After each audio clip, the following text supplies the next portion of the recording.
I feel like crying.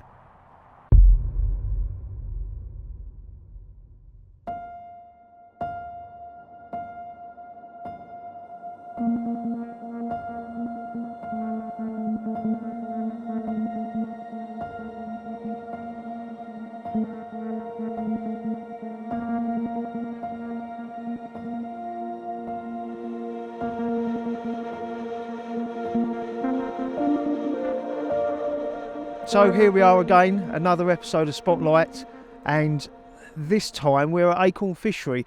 Now, it's March, and in my opinion, March is the worst time of the year to fish.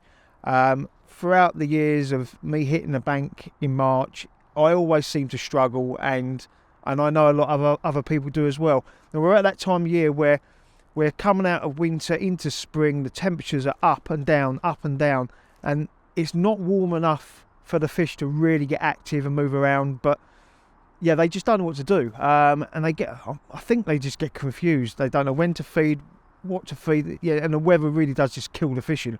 It's still absolutely freezing. It was snowing here yesterday, and there was 1.5 inches of snow. It's now thawed out. I think this weekend it's going to be 12 degrees, but the temperature's really irrelevant when you've got 7 foot of water, and it's not going to warm up that quickly. So, key thing about this time of year is location, and location more than anything else in March. We're here because we've got 3 acres of water, so it's quite a small size lake, but we've got 400 fish in here. So they're not going to be too far away no matter where we put the rigs here. And yeah, choosing your location this time of year, you need to up your odds, and this is exactly why we are here today. So at the moment I've got 3 rods out on the bottom. I'm going to be changing them around later because now the fish are starting to move around a little bit. They are in them middle layers of water, and zigs this time of year and coming all the way through to spring, I've had so many fish on zigs. Not so much like I say in March, but they are moving around now. It's in their line of sight. How often do you see fish actually just cruising about on the bottom? You don't. They're always in that middle layers. So I want to try and utilise them fish swimming around this lake, just having a mooch around with that bait just sitting there for them to come across and hopefully snatch it up. But at the moment they're on the bottom. I just need to tie some rigs up because I haven't done that yet. But there we go. Here we are, Acorn Fishery, and the sun's actually just come out as well.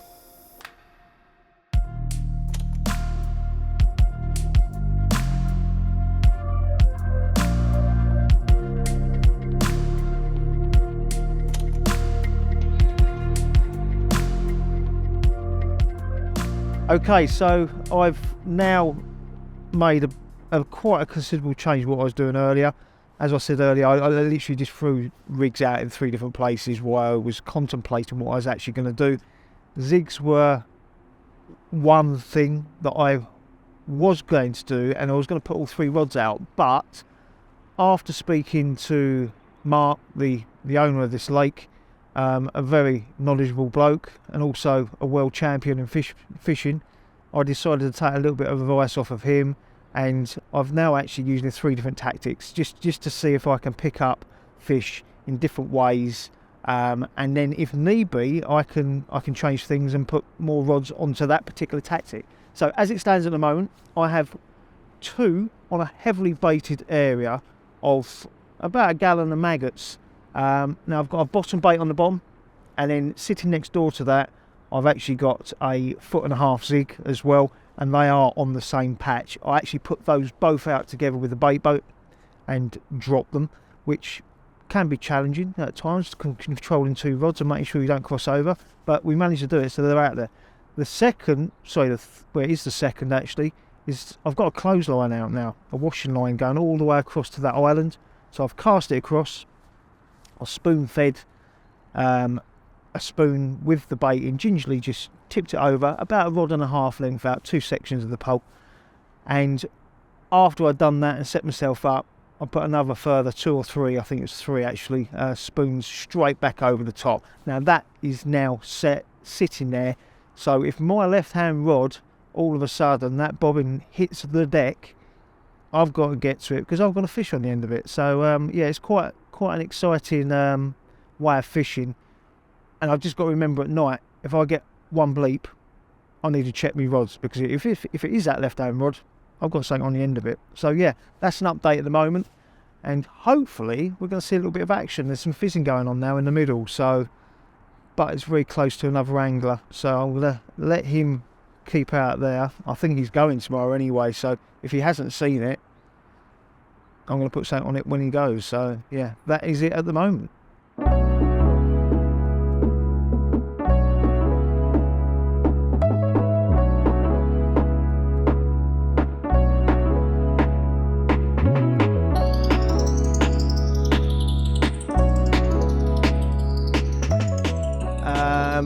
So you see what I was doing earlier. I'm just going to literally go back over to that washing line. I'm just going to put it back in. I've got a nice new fresh rig here ready to go on, so I don't need to cast it this time. I can just literally retrieve it, put a new rig on it, check the rig that's out there, because I was a little bit unsure how soluble the bait was that I put out there is. So it's been out there probably now for about 3 hours, so 2 to 3 hours, so I can have a good look, gauge how much it's dissolved. But I'm going to change it, and I'm going to put the deadly worm on.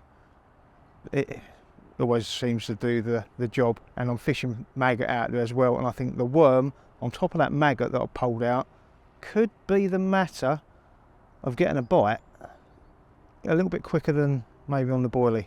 But yeah, I'm going to go give it a try now. Like I say, just put it back in, re-rig up, spoon it back out, tip, job done. I don't need to touch my rod again.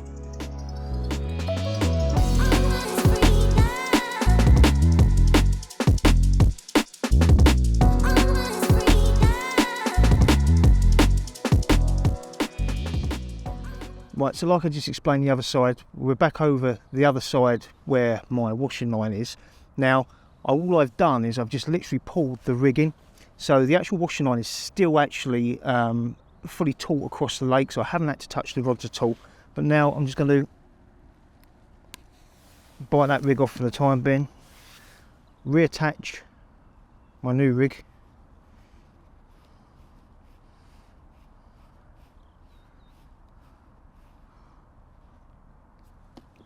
and then put that back into the leg clip. So there's the new rig. So all I've got to do is literally load that back into the spoon,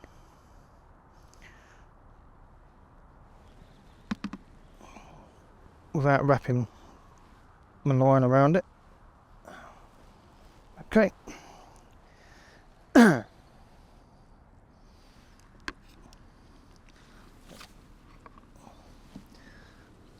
Grab myself some yummy mix.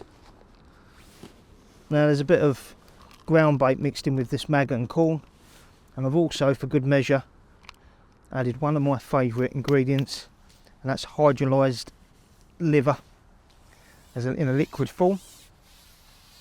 And all I need to do now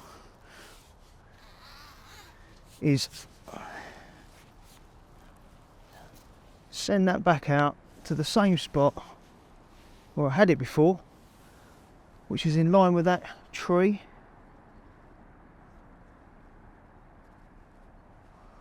And that's literally dropped straight back on it. I'm going to give it another 2 spoons on top. The line was slightly taut as the lead dropped, so it did swing back very slightly. So I'm just going to come a little bit shorter, only by about 4 or 5 inches, and this should put this straight on top of the rig, about there.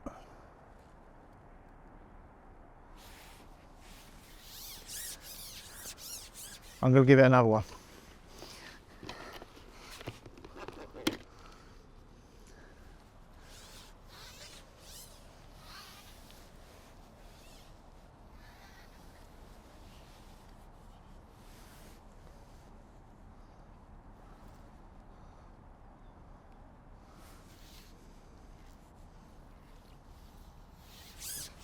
Lovely jubbly.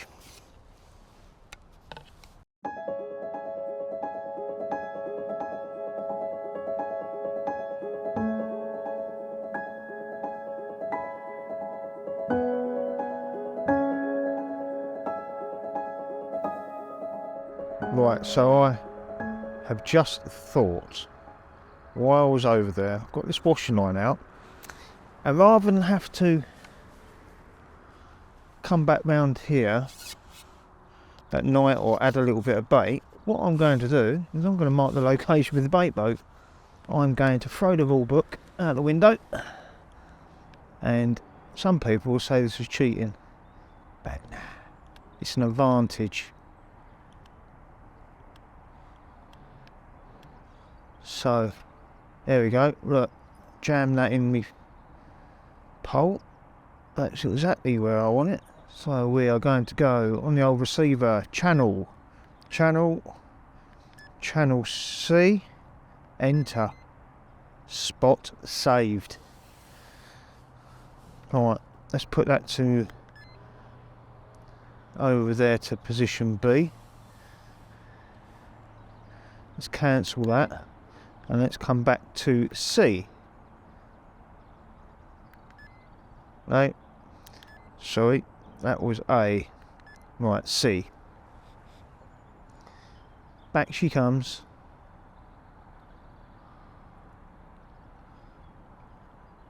Back she comes. Back she comes. How about that for accuracy?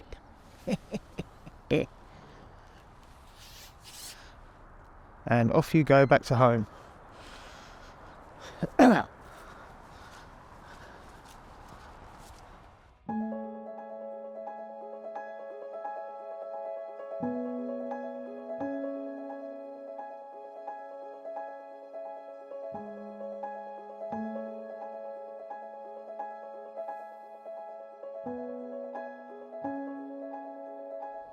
Right, I'm into my second day now, and nothing to show.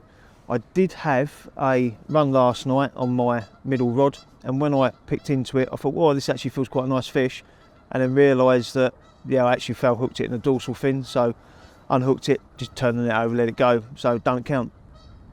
But when I've woken up this morning, the lake has got very busy, and all of the empty vacant swims around have now become occupied, which has restricted the amount of water that I've got. Now, I've tried all different varieties of styles of fishing while we're here, just to see if I could find if a particular style worked. Now, I'm watching everyone else is fishing on the bottom. I've seen 2 fish come out, I think. Now, when I turned up here, my gut instinct was telling me to fish zigs, and the reason for that is them carp march mid-water cruising around. They're not really on big beds of bait and stuff. So I'm going to do a U-turn. I'm going to go all the way back, and I'm going to go back to the zigs now. Now, because of the amount of anglers on here, I've brought my rods into the central part of the lake. Now, there's a few reasons for that, not only the amount of anglers that are on here, but last night, the rod that I had on that island, which I was spooning out, I was getting loads of liners, and I had a bow tie line. So it's an indication that, you know, they're probably in that middle water, and they was cutting across my line, just flicking my bobbin up and down. So that's why I've dropped back a little bit. And if anyone else, when they turn up, which they are, they're setting up now, goes next door to me, and there's 2 going in that swim next door to me there, I don't want to be too far out, and I want to be just there, because I just don't want lines crossing over me. So 3 rods now on the same spot, 11 wraps out, and they're literally a foot apart from each other. I've got one zig at 2 foot, I've got one zig at 3 foot, and then in the centre of them 2 zigs I've got a bottom bait sitting on the bottom. Now I'm doing a little and often approach, a bit of boilie crumb, loose maggot, spom over the top quite frequently, just trickle feeding that bait in there, try and ring that doorbell with the spom, try and draw a little bit of activity and inquisitive reaction from the carp to that area. And it has actually shown signs of working, because my riddle rod a minute ago actually ripped off, and it hadn't been out there long. Unfortunately, it did come off, but it's a really, really positive sign. So all 3 rods now are in the same area within that amount of space, literally. And I'm just going to keep feeding that one particular area. And I'm hoping as well, the amount of angling pressure on this lake, like I say, every swim is now taken up. There's going to be a lot of commotion, and I'm hoping I've done what I need to do, and now the fish are going to be pushing around and moving around this lake a little bit more, and I think the zigs may come into a little bit more action as time comes off, because one of the fish I've seen did come off a zig. So that's it, that's the plan, that's the game plan, and that's one I'm going to stick to. And I've spoken to someone else who's actually come around, and they said this is the better way of doing it, so that's what we're doing.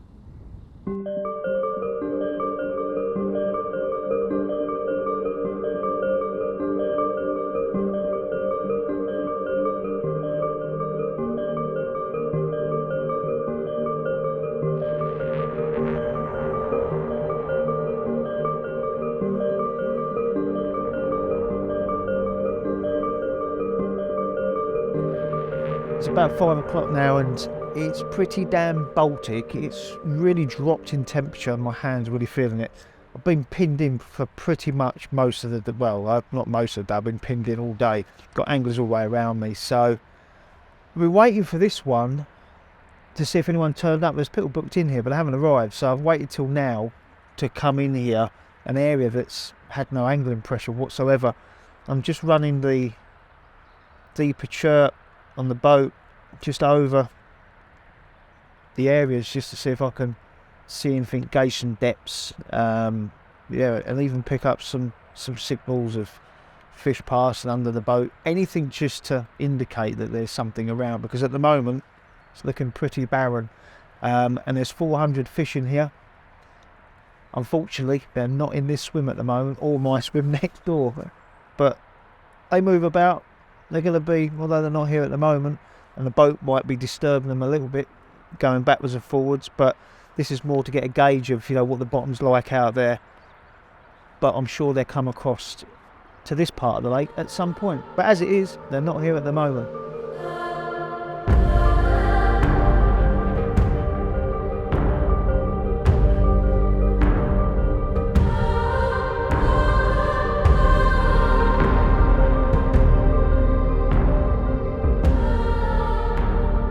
Going into the last night and still no fish, and I'm starting to lose a little bit of faith, I must admit, but that's only because, as I've already mentioned, I do not like March, and this always happens to me in March.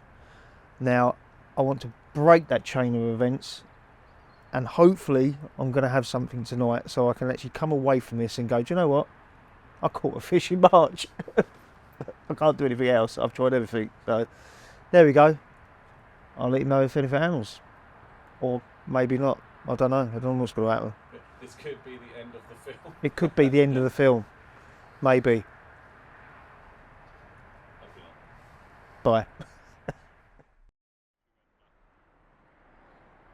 Well, just before dark, I changed my zig depths. I've been fishing 2 and 3 foot zigs all day, nothing, and I decided to change them to 1 foot and 1.5 foot just off the bottom, because I did have a little bit of a knock earlier on my bottom rig. So they're close to the bottom. They're not up in the upper water layers here. They've got about 6 foot of water, and the zig has gone.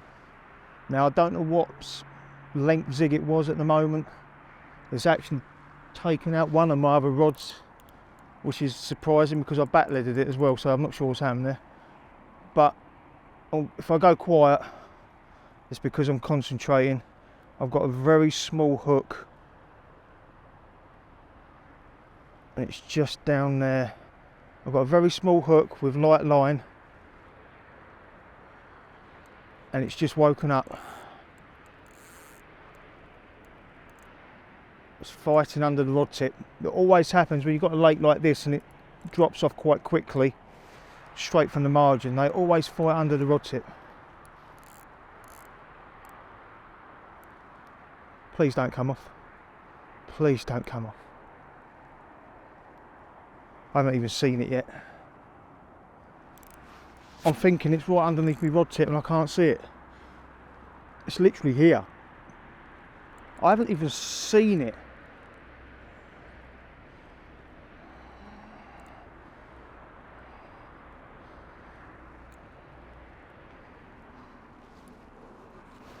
Oh, it's a catfish.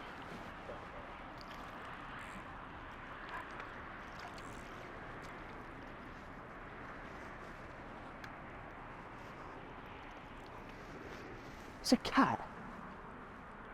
Oh. Well, I didn't know they was in here. No wonder it fought like hell. Is that a blank or what? Well, it's a blank saver, but it's not what you want. It's not what we want. But he's a cat in March, that's an achievement, I suppose, isn't it? F***'s sake. No words. I was thinking that was a massive carp. What a great little battle that was. I was thinking, shit, this is good. So was I. Going down here. Right, well, Pull your lines. all my lines out, I've got to start again. But, March fishing. Do you like March fishing, Mark? no. I said it once and I'm going to say it again. No, I hate March fishing. But ask me again at the end of it, in case I catch a carp, because then it might change. There's 400 carp in this lake. And I'll catch a moggy. Would you believe it? I don't believe it. No, it's going back. Going back.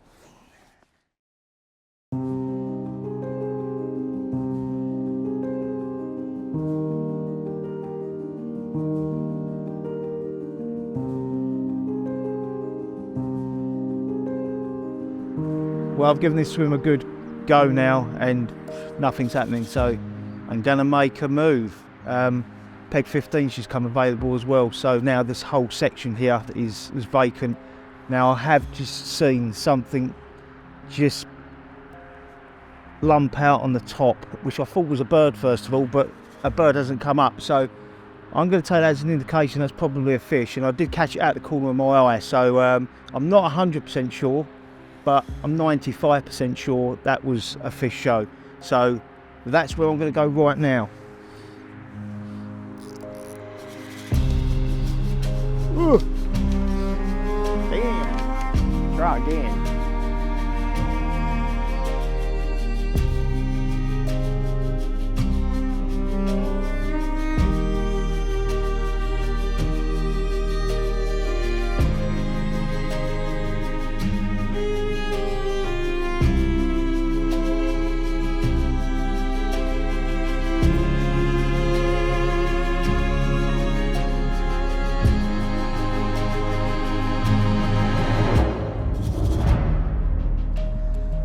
So I'm down to my last 15 minutes now before I need to leave, but in the last 5 to 10 minutes, over by where the bridge is literally coming across, there's a little spot over there that keeps flattening off. There's a bit of a chop on the water, so there's no other activity over there with birds, so it can only mean one thing. There's fish in that area using their tails, creating a bit of a vortex, which is just giving that a little bit of a flat spot. So they have given themselves away, and this is the first time I've actually seen something quite obvious. So what I'm going to do is, I know Ashley's been picking them up on zigs, literally a foot to a foot and a half of the bottom, so I'm going to do the same. I'm going to go and lower this very, very gingerly over that spot, about a foot off the bottom, because it's not warm enough for them to be too high in the water, but I don't believe that they're feeding on the bottom either. Now, these fish on average are going to be over a foot in depth anyway, so they're not going to be dragging their bellies across the bottom. So I think a little foot zig, that is going to be in its eyesight, where it might potentially just go, ah, what's that, and just pick it up. So I'm going to go and try and see if I can catch one of these fish in this lake that I'm really, really struggling to catch a carp out of. So this is the last chance.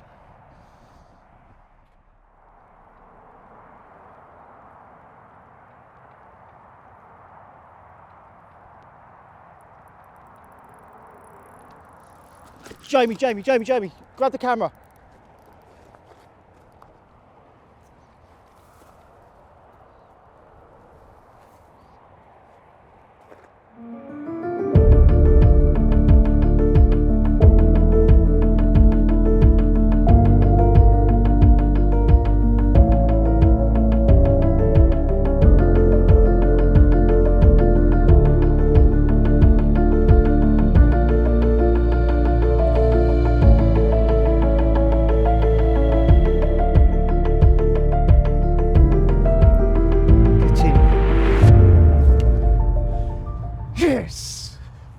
You don't know how much that means.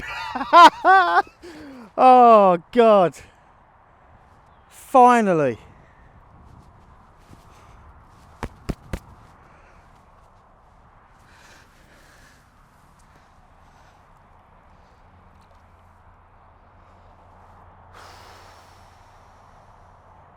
I feel like crying. I feel that emotional. It's been so hard. Hard work. And I've finally been rewarded by sheer persistence and moving around. And that's all it was down to, being able to move. Yes! Cut that now. I need a breather. So there we go. It's not the biggest fish, but it is very, very welcome after the ordeal I've had. And boy, am I glad that I did that little bit of stalking just before I was about to load the rest of my gear up into the van. To the dying death. There you go.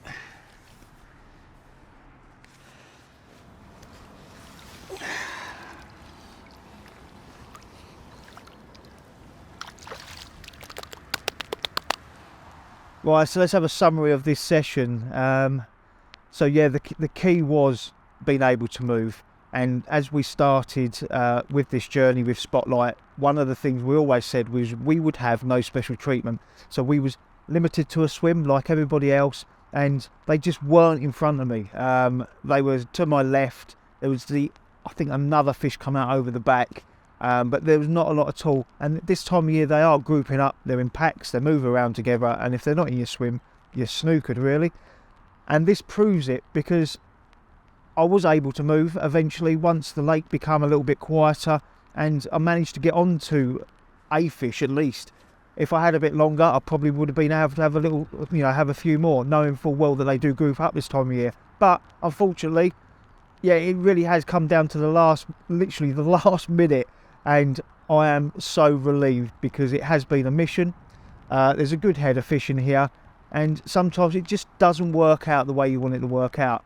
But persistence again pays. Just keep going and going and going right till the last dying second, and there's a good chance that you can turn things around. But March fishing. Do you like March fishing, Mark? no. I said it once and I'm going to say it again. No, I hate March fishing. But ask me again at the end of it, in case I catch a carp, because then it might change. Right, I've got one question. Do you like March fishing? No. Still don't like March fishing.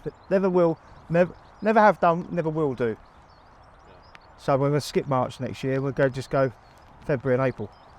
Okay. Yeah, do March out of it.